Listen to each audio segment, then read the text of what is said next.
안녕하십니까. AP투자연구소 이세훈 전략팀장입니다. 오늘 함께 살펴볼 종목은 대한해운이 되겠습니다.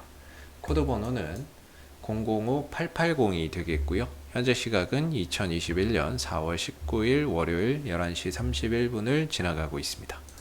앞서서 이 내용들 꼭 한번 체크해서 읽어봐 주시면 감사하겠습니다. 현재 대한해운은 3.75%의 상승 흐름들을 보여주고 있는 상황입니다. 이 회사에 대해서 간략하게 좀 설명을 드리면, 이 회사는 이제 해상화물 운송 산업을 영위를 하고 있고요. 화물 운송 산업을 영위를 하고 있는데, 그 중에서도 이제 벌크선이 주력인 회사입니다. 벌크선이라고 하는 거는 이제 포장이 필요 없는 철광석이나 석탄 같은 이런 이제 원재료를 실어다 날라주고 거기에 따른 운임료를 받는 회사라고 보시면 되겠습니다. 이 회사의 매출 구조를 보면 특정 기업과 장기 계약을 통해서 발생되는 이런 전용선 매출이 상당히 높은 회사가 되겠습니다. 거의 전용선 매출이 80에서 90% 정도 나오고 있다라고 보시면 되는데, 이 회사가 이제 장기 계약을 맺고 있는 회사들이 한전이나 아니면 이제 포스코 같은 기업들, GS 칼텍스나 이런 이제 기업들하고 이제 장기 운송 계약을 맺고 있는 거죠. 그리고 이제 부정기선이라고 하죠. 부정기선이라고 하는데, 부정기선은 정해지지 않은 거예요. 그때그때 상황에 맞게 투입되는 배라고 보시면 되겠고요. 이 부분들은 이제 그때그때 이런 BDI 지수나 이런 발틱 운임 지수나 해운 운임 지수에 따라서 영향을 좀 받는데, 이 비중 자체가 그렇게 높지 않습니다. 그래서 이 회사는 장기 계약을 통한 전용선 매출이 상당히 높은 기업이다 보니까 이익적인 부분들이 안정적으로 꾸준히 나온다라고 보시면 될 것 같아요. 그래서 이런 이제 BDI 지수의 상승과 하락에 대해서, BDI 지수가 상승하고 하락하는 부분에 대해서 이익에 미치는 영향이 상당히 좀 제한적이다라고 보시면 되겠습니다. 제한적이다. 그러다 보니까 최근에 이제 BDI 지수나 이런 부분들의 동향을 보면 계속해서 올라가고 있는 그런 이제 모습을 보여주고 있죠. 이런 부분에 있어서는 좀 아쉽죠. BDI 발틱 운임 지수가 지난해 3월 달에 고점을 넘어서 지금 또 최고가를 좀 쓰면서 가고 있습니다. 그래서 BDI 지수나 이런 부분들이 꾸준히 지금 2385를 기록하고 있다라는 점, 그런 가운데 역시나 이제 BDI 지수가 올라가게 되면 이런 부분들에 따라서 이익에 영향을 받을 수 있는데, 대한해운은 별로 이제 못 받는 거죠. 아까 말씀드렸듯이 장기 운송 계약을 통해서 이익이 나오다 보니까 안정적이에요. 그래서 올라간다고 해서 이익이 더 늘고 떨어진다고 해서 이익이 줄고 이런 것들이 아닙니다. 근데 이제 페노션이나 이런 기업들은 어느 정도 이런 BDI 지수가 올라가고 떨어지는 거에 영향을 많이 받죠. 영향을 많이 받고 대한해운은 상대적으로 좀 덜 받는다라고 보시면 되겠습니다. 그래서 이게 올라가도 해운 업종 전반에 걸쳐서는 좋은 이야기가 될 수는 있는데, 대한해운의 실적에 미치는 영향은 극히 제한적이다라고 보시면 될 것 같습니다. 지금 이제 대한해운의 오늘 뉴스 나온 부분들도 한번 보시게 되면 좋은 이야기 나오죠. HMM 등 해운주 강세, 운임 강세 모멘텀 이어질 것, 이런 식으로 이제 이야기가 나오는데, 내용을 쭉 읽어보면 다 HMM이나 이런 회사에 대한 이야기예요. HMM은 컨테이너선이 이제 주력인 회사가 되겠는데, HMM은 상하이 컨테이너 운임 지수가 계속해서 상승세를 보이다 보니까 여기에 따른 이익이나 이런 부분들이 성장하는 이익이나 이런 것들이 늘어날 수 있는 여지가 있죠. 그래서 이거 읽어보면 뭐 대한해운, 뭐 KSS 해운은 그냥 이제 겉절이고 결국에 HMM에 대한 이야기로만 쭉 도배를 해놨어요.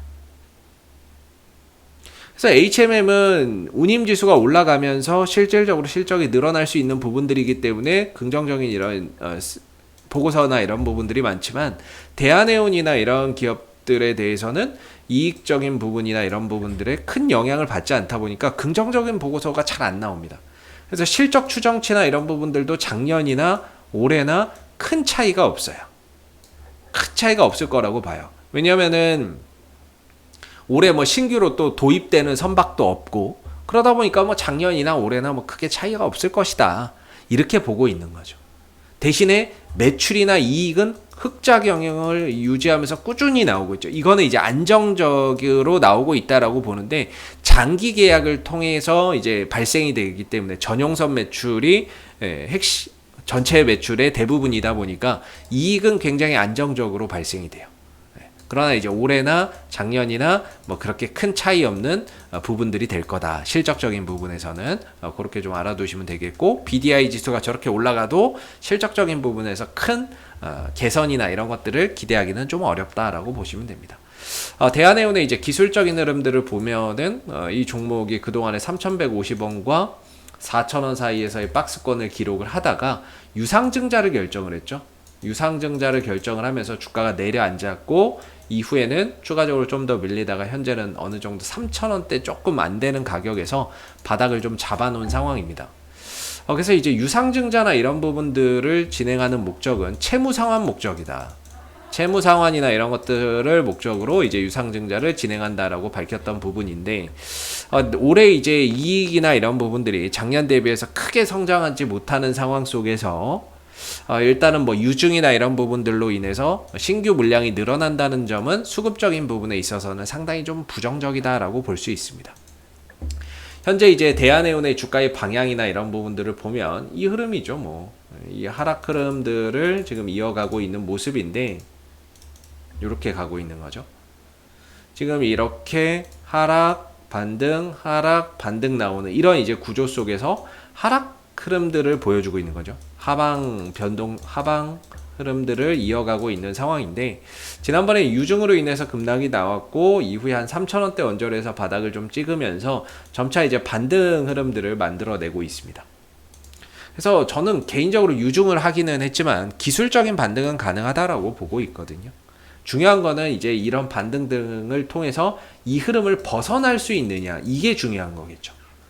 이 흐름을 벗어난다면 상황은 좀 바뀌겠지만, 실질적인 부분에서 작년 대비해서 크게 늘어나는 부분들이 없고, 유증으로 인해서 7,500만 주가 앞으로 추가적으로 물량이 상장된다라고 한다면, 그런 이제 물량 부담감이 있는 상황에서 주가나 이런 부분들이 과연 이 이상으로 넘어갈 수 있느냐, 조금 쉽지 않은 부분이라고 생각을 합니다. 그래서 지금으로서는 물론 이제 앞으로 어떤 상황, 경기가 회복되면서 앞으로 이런 물동량이나 이런 부분들 늘어나고 BDI 지수도 계속 고공행진을 하는 가운데 뭔가 이제 해운주로 긍정적인 이런 흐름들이 펼쳐질 수도 있지만, 그거는 이제 나중에 뭐 그렇게 된다고 하면 그때 가서 이제 또 그 부분에 대해서 이야기를 하면 될 것 같고요. 지금으로서는 일단은 현재 놓여져 있는 방향 자체는 하방 국면에 있다라는 거죠. 그래서 기술적인 지지 라인에서 지지받았고 반등 흐름들을 보여주고 있는데, 이 반등세를 이어간다라고 한다면 역시나 3,100원에서 3,150원이 1차적인 저항대, 이 정도가 1차적인 저항대가 될 거고요. 3,100원에서 3,150원. 여기가 저항대인데, 지금 거의 뭐 여러모로 3,100원에서 3,150원이 저항대네요. 저항대고, 혹시라도 좀 더 추가 슈팅이 나온다 그러면 이때 발생했던 갭 있죠. 요거 갭 메우면 2차적으로 3,400원까지도 도달할 수 있다라고 봅니다. 3,400원. 그리고 나서 이제 도달하고 나서 넘어서 안착을 할지 아니면 내려올지, 그거는 윗꼬리를 달고 내려올지는 모르지만 1차적으로는 3,100원에서 3,150원, 2차적으로는 3,400원 정도 이 갭을 메우는 작업까지도 한번 기대해 볼 수 있다라는 거죠. 이 반등 흐름 속에서 좀 기대해 볼 수 있는데, 장기적인 투자의 관점으로 가시는 분들이 아니라면 아무래도 당분간은 좀 단기적인 관점에서 어느 정도 반등이나 이런 부분들을 통해서 좀 대응을 해보시는 게 어떨까라는 생각이 들고, 유상증자 권리락은 지난번에 말씀드렸다시피 4월 그때 언제였죠? 30일인가요? 4월 30일 날 권리락으로 알고 있습니다. 그래서 4월 29일까지는 들고 계셔야 이제 유증을 받을 수 있고, 4월 30일이 되면 권리락이 발생이 됩니다. 권리락을 전후로 해서 아마 이 갭을 메우는 작업들이 한번 있지 않을까라는 생각은 갖고 있는데요. 지금으로서는 이제 주가의 단기적인 방향성이 하방 국면으로 흘러가고 있어서 어느 정도 좀 기술적인 대응이 좀 요구가 된다, 이렇게 생각이 들고, 차후의 상황이나 이런 BDI 지수가 어떻게 또 움직이는지에 따라서 그때 가서 또 거기에 맞는 또 대응을 좀 펼쳐가면 되지 않을까라는 생각이 듭니다. 그래서 현재로서는 어느 정도 바닥이 한 2,900원대 언저리로 형성이 된 것 같고요. 2,900원대 중심으로 바닥이 되고 있는 것 같고, 반등세를 이어간다면 3,100원에서 3,150원이 1차적인 저항대, 2차적으로는 3,400원 정도를 좀 바라볼 수 있다라고 말씀을 좀 드릴 수 있을 것 같아요. 수급적인 부분에 있어서는 사실 연기금은 계속해서 그동안에 위에서 좀 잡아주던 역할을 했는데, 유증 발표 이후에는 계속해서 팔고 있는 상황이고요.